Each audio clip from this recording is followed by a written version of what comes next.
Hello बच्चों, कैसे हैं आप सब। आज मैं फिर आपके सामने लेकर आ गया हूं एक बहुत ही अच्छा टॉपिक जो इंटरमीडिएट के एग्ज़ाम में अक्सर पूछा जाता है, जिसका नाम है wheat stone bridge. Wheat stone bridge का अध्ययन हम इसलिए करते हैं कि यदि किसी भी व्यवस्था में 4 प्रतिरोध दिए गए हों और हमको जिसमें 3 प्रतिरोध का मान ज्ञात हो और चौथा प्रतिरोध हमको फाइंड करना हो, तो उसके लिए हम व्हीट स्टोन ब्रिज का प्रयोग करते हैं। यह प्रैक्टिकल में भी पूछा जाता है। बोर्ड एग्ज़ाम में इस पर आधारित ढेर सारे क्वेश्चन आते हैं, हर वर्ष आते हैं, ऐसा नहीं है कि किसी वर्ष नहीं आता है। तो आइए आज स्टडी करते हैं कि व्हीट स्टोन ब्रिज क्या है और इससे एक फार्मूला निकलता है। वो फार्मूला क्या है उसको हम फाइंड करते हैं। पहले हम जानते हैं कि व्हीट स्टोन ब्रिज क्या है। उसको मैंने बहुत ही अच्छे तरीके से लिखा है, छोटे में लिखा है, जिससे कि आप नोट्स बनाकर कलम कापी लेकर आप बैठ जाएं, नोट्स बना लें और जैसे ही एग्ज़ाम में यह आए लिखने के लिए तो बिल्कुल बाकायदे बाखूबी अच्छे तरीके से आप लिखें, जिससे कि बहुत ही स्टैंडर्ड नंबर प्राप्त कर सकें और इस पर अगर कोई क्वेश्चन आए तो उसको आप अच्छे से कर सकें। तो बच्चों, wheat stone bridge, wheat stone एक वैज्ञानिक का नाम है। उन्होंने इस पद्धति को दिया, इस संयोजन को दिया जो हम चित्र बनाए हुए हैं, तो इसलिए इस सिस्टम को व्हीट स्टोन ब्रिज के नाम से जाना जाता है। व्हीट स्टोन ब्रिज क्या है, बहुत कम लाइनों में मैंने अपनी बात ख़त्म कर दिया है। यह एक ऐसा विद्युत परिपथ है, यह एक ऐसा विद्युत परिपथ है जिसकी सहायता से किसी अज्ञात प्रतिरोध को ज्ञात किया जाता है। कोई अगर अननोन रेजिस्टेंस है तो उसको हम ज्ञात कर सकते हैं आसानी से। यह एक ऐसा विद्युत परिपथ है जिसमें चतुर्भुज के भुजा के अनुरूप 4 प्रतिरोध जुड़े होते हैं। ये देखिए 4 प्रतिरोध जुड़े हुए हैं, जिनमें 3 प्रतिरोधों का मान ज्ञात होता है तथा चौथा प्रतिरोध ज्ञात किया जाता है। 3 प्रतिरोध का मान, जैसा कि मैं पहले बता चुका कि 3 प्रतिरोध का मान दिया रहेगा और किसी चौथे का मान आपसे पूछ लेगा। चतुर्भुज के एक विकर्ण में कुंजी सहित धारा मापी, जिसे हम कहते हैं गैलेनोमीटर। यहाँ देखिए ये डायगोनल है ना, एक डायगोनल में देखिए यहाँ गैलेनोमीटर लगा है, जिसमें संतुलन की अवस्था में उसमें कोई विक्षेप नहीं होगा। और धारा मापी तथा दूसरे विकर्ण में कुंजी सहित सेल जोड़ते हैं। ये देखिए ये डायगोनल यहाँ से यहाँ है, तो पहला डायगोनल के कार्नर और दूसरे डायगोनल के कार्नर पर क्या करते हैं, यहाँ पर सेल जोड़ देते हैं। परिपथ की संतुलन अवस्था में धारा मापी में अर्थात गैलेनोमीटर में कोई विक्षेप नहीं होता है।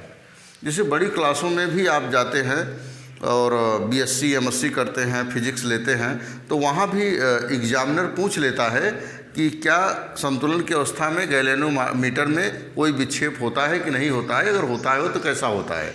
तो आपको यही बताना है कि संतुलन की अवस्था में गैलेनोमीटर में कोई विक्षेप नहीं होता है। आइए देखते हैं, यहाँ हम देख रहे हैं कि जो P प्रतिरोध है, R प्रतिरोध है, S प्रतिरोध है, Q प्रतिरोध है, 4 प्रतिरोध हैं, 4 रेजिस्टेंस हैं। तो यहाँ से प्लस से धारा निकलती है और माइनस की तरफ प्रवेश करती है। तो प्लस से धारा मैंने मान लिया कि आई निकली, और हम देख रहे हैं कि यह क्या है, किस प्रकार का संयोजन है। यह हमको समांतर क्रम संयोजन दिख रहा है, पैरेलल कॉम्बिनेशन। तो पैरेलल कॉम्बिनेशन में हम जानते हैं, जैसे हमारे घरों में जो वायरिंग हुई है वो पैरेलल कॉम्बिनेशन में हुई है। तो पैरेलल कॉम्बिनेशन में यह देखते हैं कि अगर हम पहला स्विच प्रेस करेंगे, दबाएंगे तो फैन चलने लगता है, दूसरा दबाएंगे तो फ्रिज चलने लगता है, तीसरा दबाएंगे तो एसी चलने लगती है। तो मतलब अलग अलग स्विच से सबका कॉम्बिनेशन अलग अलग है। लेकिन दिवाली में पहले जो बल्ब आते थे, ढेर सारे लंबे लंबे झालर जिसे कहते हैं, तो एक बल्ब फ्यूज हो जाता था तो कोई नहीं जलता था, तो उसे हम क्या कहते थे कि वह सीरीज कॉम्बिनेशन में है, श्रेणी कॉम्बिनेशन में है। लेकिन यहाँ पर जो घरों में हमारी वायरिंग है वो समांतर कॉम्बिनेशन में है। तो समांतर कॉम्बिनेशन में क्या होता है, समांतर कॉम्बिनेशन में हर इंस्ट्रूमेंट को अलग अलग धारा चाहिए। टीवी को धारा अलग चाहिए, फ्रिज को अलग चाहिए, कूलर को अलग चाहिए, सबको अलग अलग धारा चाहिए। तो यहाँ भी सबको धारा अलग चाहिए क्योंकि समांतर क्रम संयोजन है। ये देखिए इसका एक सिरा एक पॉइंट पे जुड़ा है, दोनों का सिरा दूसरे पॉइंट पर जुड़े हैं यहाँ पर, तो ये समांतर क्रम संयोजन है। तो इसको धारा कुछ चाहिए, इसको कुछ चाहिए। मान लीजिए कि धारा जो क्यू रेजिस्टेंस पे जा रही है I1 धारा जा रही है, और टोटल धारा कितना है मेरे पास I है। जब I1 इसको ही दे दिया तो बचा क्या, I माइनस I1। तो कहाँ जा रही है I माइनस I1, P प्रतिरोध के पास जा रही है। तो यहाँ पर जो धारा बही वो I1, और इधर जो धारा बही I माइनस I1, क्योंकि टोटल धारा I थी, I1 इधर दे दिया तो बचा क्या, I माइनस I1। चलिए आगे बढ़ते हैं, हम रेजिस्टेंस R की बात करते हैं। ये रेजिस्टेंस P और R दोनों क्या हैं, दोनों श्रेणी क्रम में हैं, समांतर क्रम में नहीं है, दोनों श्रेणी क्रम में हैं। तो जो धारा यहाँ रहेगी वही धारा यहाँ रहेगी, क्योंकि श्रेणी क्रम में धारा चेंज नहीं होती है, समांतर क्रम में धारा बदलती है। अब देखिए यहाँ भी ये रेजिस्टेंस क्या है, श्रेणी क्रम में है, तो जो धारा I1 यहाँ होगी वही धारा I1 यहाँ होगी। तो आइए चलते हैं लूप 1 के लिए बात करते हैं। मतलब कि पहले हम बॉक्स की बात करते हैं, पहले लूप की बात करते हैं, 1 की बात करते हैं। जब लूप 1 की हम बात कर रहे हैं तो इसमें दो रेजिस्टेंस मिल रहे हैं, एक P और Q। लूप 1 में दो रेजिस्टेंस हैं, एक P है एक Q है, और दोनों रेजिस्टेंस किस में है, पैरेलल कॉम्बिनेशन में है, समांतर श्रेणी में जुड़े हुए हैं। और हम जानते हैं बच्चों कि समांतर श्रेणी में वोल्टेज का मान क्या होता है, वोल्टेज का मान समान होता है। वोल्टेज का मान क्या होता है, समान होता है। चूँकि ओम के नियम से V इक्वल टू क्या होता है, IR होता है।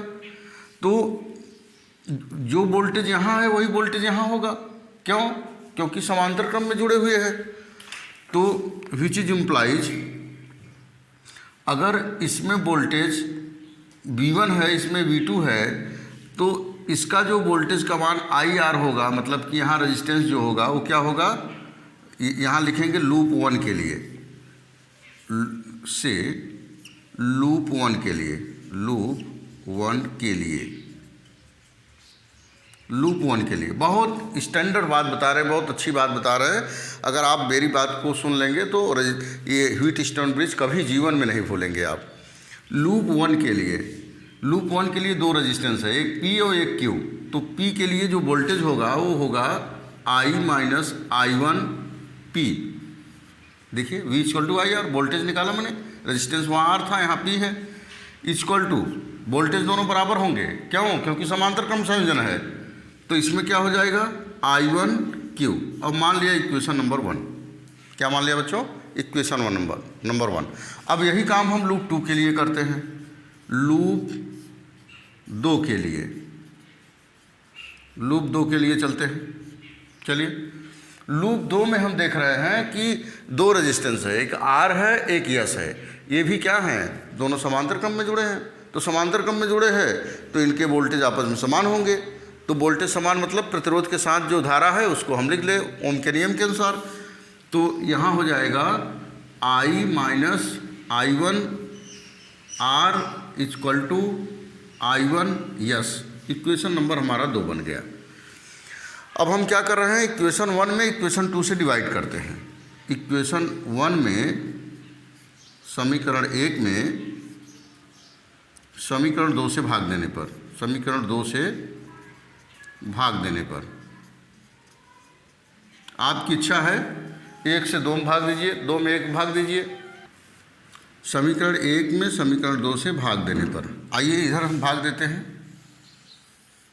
तो बच्चों समीकरण 1 जो है लेफ्ट में लेफ्ट का भाग देंगे और राइट में राइट का भाग देंगे। तो ये हो जाएगा I माइनस I1 P अपान, यहाँ देखिए I minus I1 R equal to I1 Q upon I1 S। ये देखिए I1 से I1 कैंसिल हो गया बच्चों, और इससे ये कैंसिल हो गया, सेम टू सेम है। तो P upon R equal to Q upon S। ये हमारा फार्मूला प्रूफ हो गया, व्हीटस्टोन ब्रिज का ये फार्मूला प्रूफ हो गया कि P upon R equal to Q upon S। ठीक है, तो इसको ऐसा भी आप लिख सकते हैं कि Q को इधर कर दें, R को उधर कर दें, या इसको लिख सकते हैं आप कि P upon Q equal to R upon S, ऐसा भी आप दिखा सकते हैं। ठीक है, तो इस प्रकार से बच्चों व्हीट स्टोन ब्रिज बिल्कुल कंप्लीट हो जाता है। ऐसे ही आपको बोर्ड एग्ज़ाम में लिखना है, और इस प्रकार से अगर कोई कॉम्बिनेशन दिया है, इस प्रकार का न्यूमेरिकल दिया है, तो आप समांतर क्रम संयोजन, श्रेणी क्रम संयोजन से देखकर उसको उस हिसाब से आप लगा लेंगे। अगर गैलेनोमीटर बीच में लगाया हुआ है, व्हीट स्टोन ब्रिज का शेप है, फिगर है, तो वहाँ पर आप जो है 4 प्रतिरोधों में 3 का मान दिया रहेगा, चौथा इसी फार्मूले से निकाल लेंगे P upon Q equal to R upon S से। तो बिल्कुल घबराने की बात नहीं है। और आपको यह वीडियो कैसा लगा हमको ज़रूर बताइएगा। Thank you.